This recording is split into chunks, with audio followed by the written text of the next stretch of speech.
Y ahí le va, viejillo Juanjo. Aquí le canta a su padre, hijo del cocho.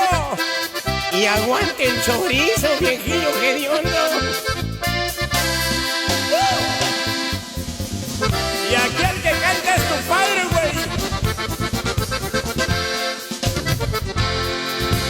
Ando bien encabronado, la culpa la tiene un chango.